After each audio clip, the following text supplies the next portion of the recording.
Good morning. It's a pleasure for me to be here today. Thank you, Priya, Imran, and the team for having me on this stage. It's quite an honor. But I know what you're thinking. You're thinking, what the heck is keep the E.l.f. up? Right? Now, I know Priya is also worried. My style is quite visual. I have a lot of slides. She doesn't think I can nail this presentation in 15 minutes. But I'm going to ask you to trust me. In E.l.f. we trust.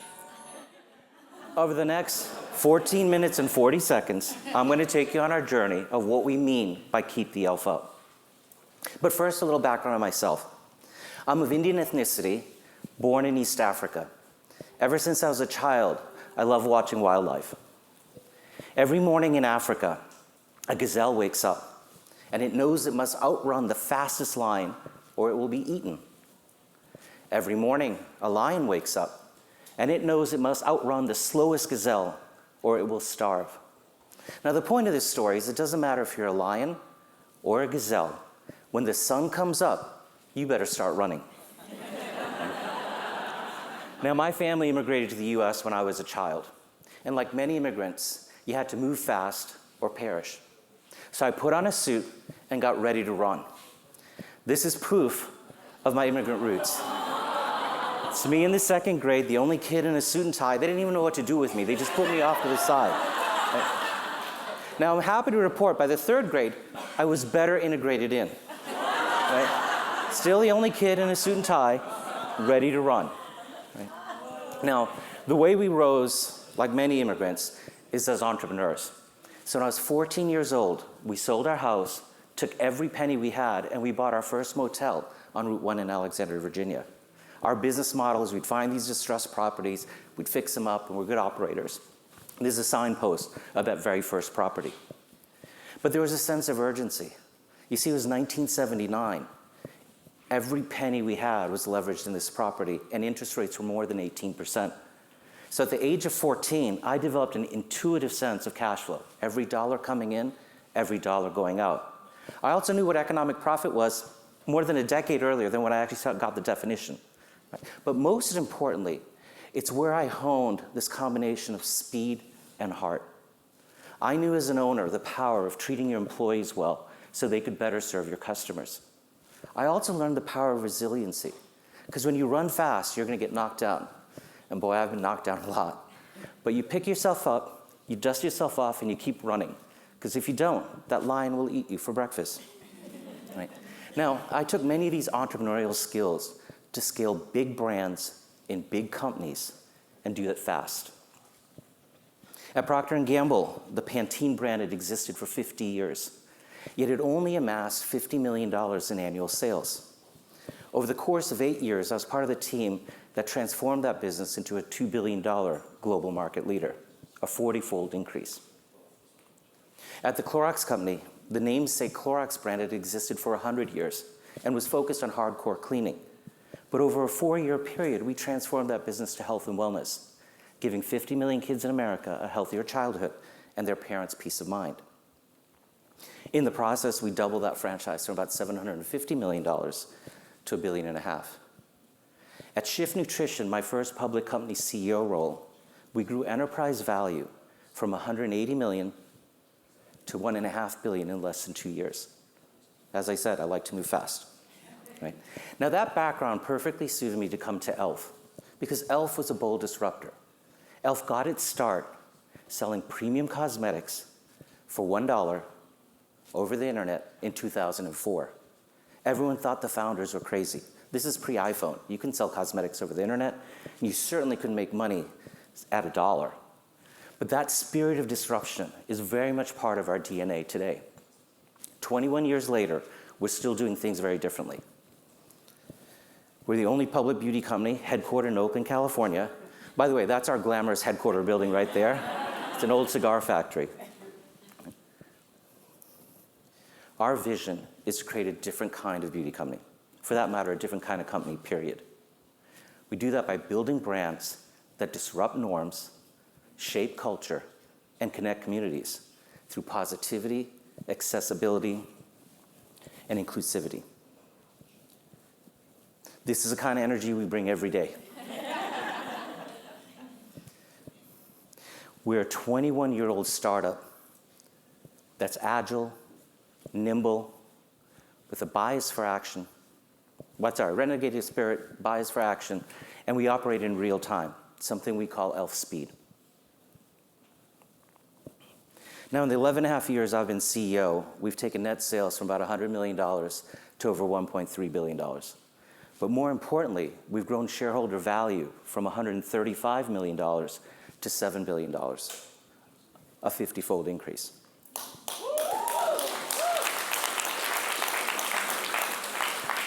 I appreciate the clapping, but it's going to get in the way of my timing, so we'll keep it going. Now, if you want to blast off to new frontiers and build a different kind of company, you need a different kind of rocket fuel. And I'm going to give you that recipe right now.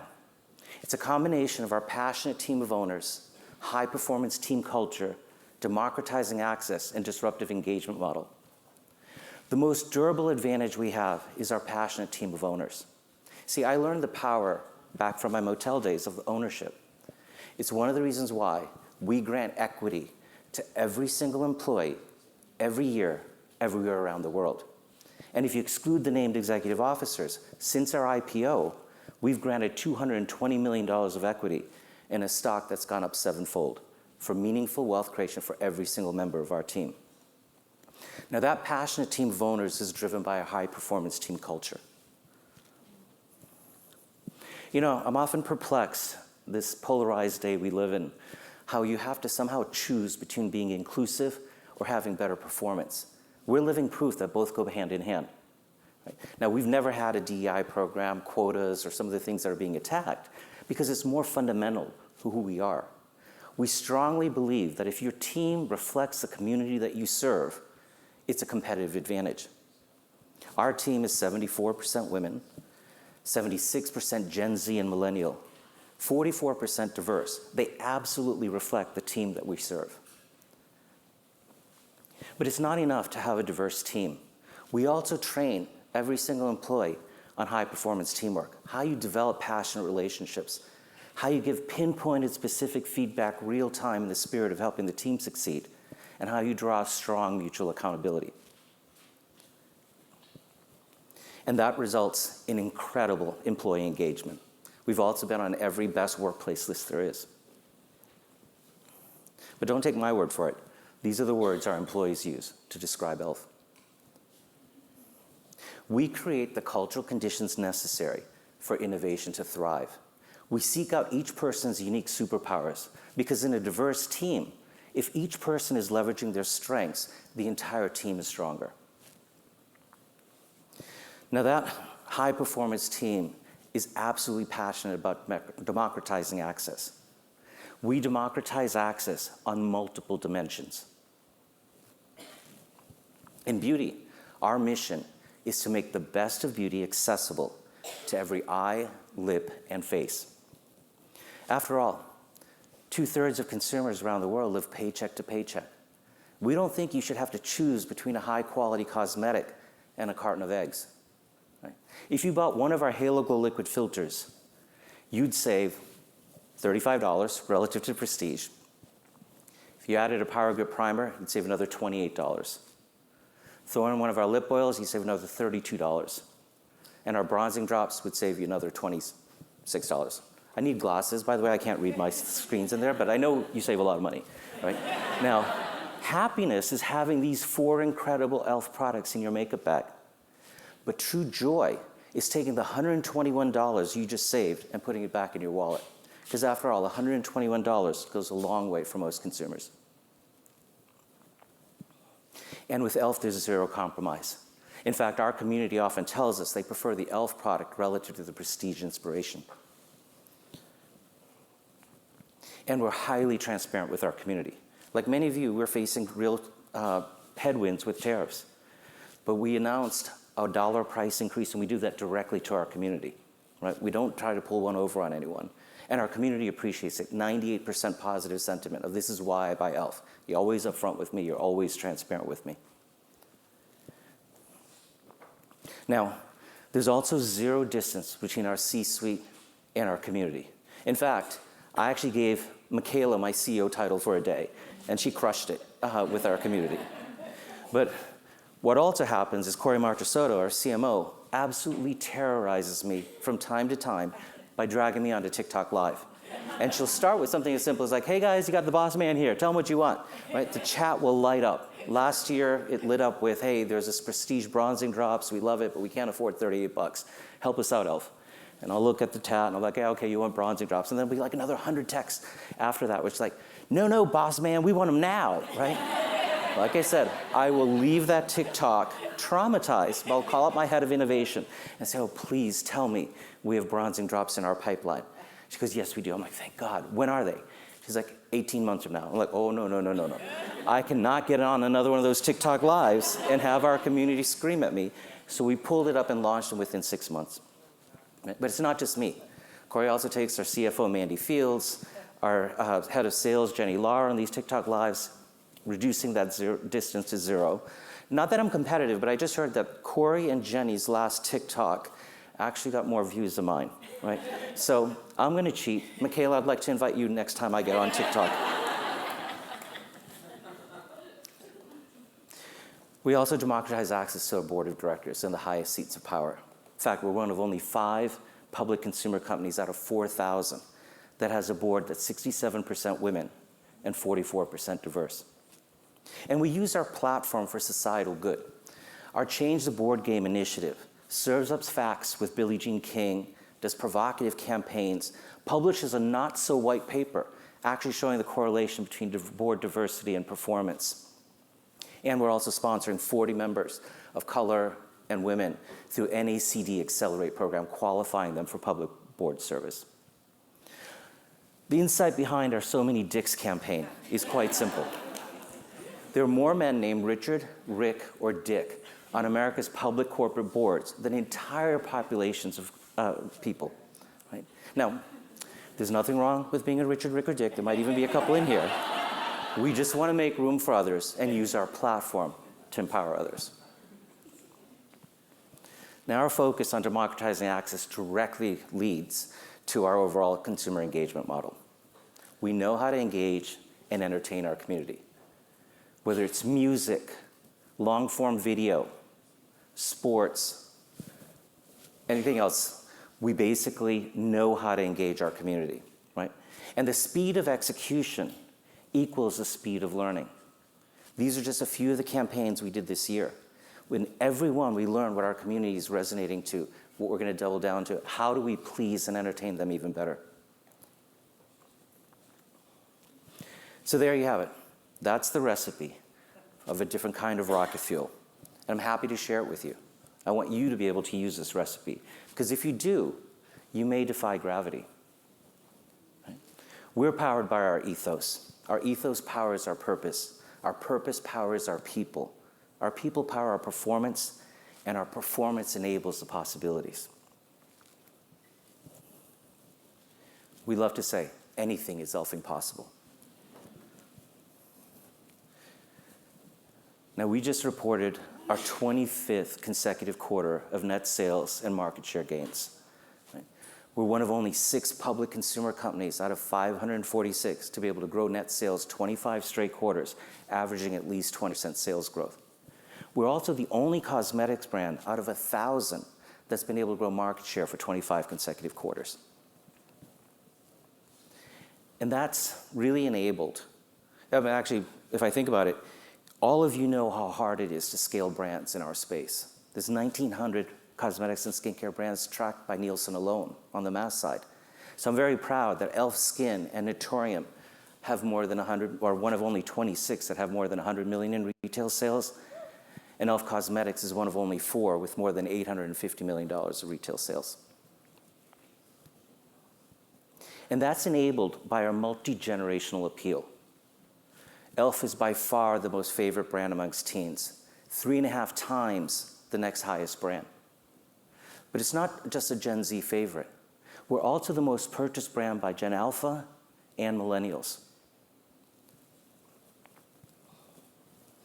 We're now the #1 unit share brand in the US by a wide margin. This is across mass and prestige. In fact, e.l.f. is in 1 of every 3 US households, up 400 basis points last year. There are more e.l.f. products than any other brand in the beauty space in people's hands. We're also the number 2 dollar share brand with clear line of sight of outright market leadership. Now, I told you I've been CEO 11 and a half years. Every time I get a new candidate, I tell them, oh my God, you're joining us at the exact right moment because we're just getting started. Right? And I fundamentally believe that. We know, or we believe, in the next few years, in the next coming years, we can more than double our penetration of color cosmetics, skincare, and international. So there you have it. I gave you what we mean by keep the e.l.f. up, and I want you to have it. I want you to replicate it. I want everyone in this room to be successful, to have strong growth, to realize your ambitions and aspirations. But of course, what's on your mind is what the e.l.f. is next. Right? Well, I'm very proud of our growing portfolio of brands that are complementary yet distinct. Every one of our brands grew last year. We love supporting the visions of our founders. So happy that Susan Yara is here. We love supporting her vision on Naturium. And each of our founders, would be Alicia Keys, we founders of Well People, we'd like to keep and make sure that we're actually supporting our founders' vision and to be able to enable that. Of course, I couldn't be more excited to welcome Haley and Rode, the Rode team, to the e.l.f. Beauty family. Now, the program says I'm going to come back on at the end of the day with Haley, but I want that to be her time to shine. She's done an incredible job. She's way more than a celebrity. She's one of the most thoughtful founders I've met, similar to Susan, with incredible instinct, a beautiful aesthetic, and astounding success. And I couldn't be more excited to welcome her to us, and I want you to hear from her directly. All right, so there you have it. Jump in the rocket ship with us and keep the e.l.f. up. Right? Now, I got to tell you, I absolutely nailed the timing on this, right? So I feel as happy as my grandson, Rian, does right now. Thank you.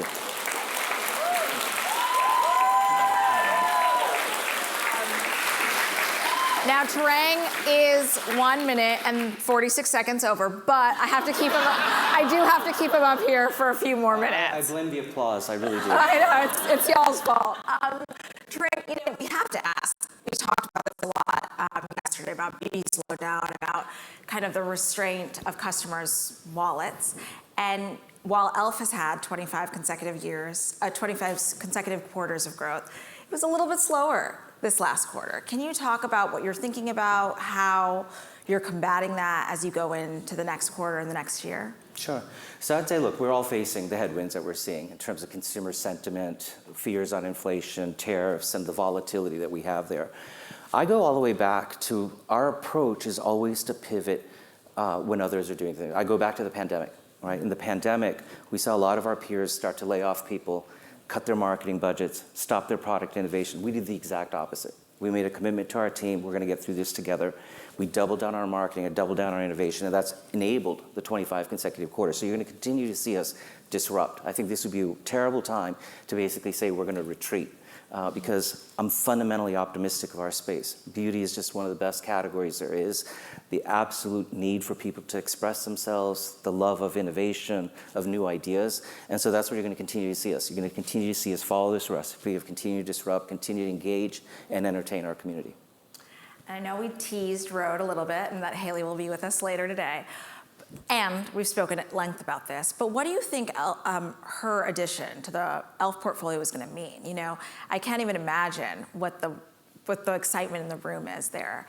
And what you think that she's going to be adding besides the Gen Z love, besides the color, cosmetic growth, like what is it? You know, we're always attracted by like-minded disruptors. You see it in a lot of our brand collaborations, you see it in our brand portfolio, and we love nothing better than to support a founder's vision. And so she's an absolute disruptor. I mean, taking a business from 0 to 212 million in less than 3 years, direct to consumer only with only 10 products, we haven't seen that.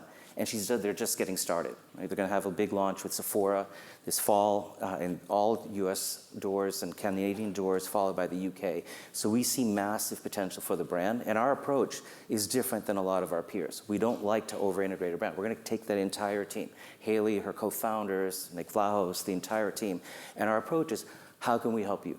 How can we help enhance your vision, make sure that you're realizing your vision? And so we have very high hopes, and I'm glad you have her on the stage later today. Thank you so much, Trey. Thanks, everyone. Thank you.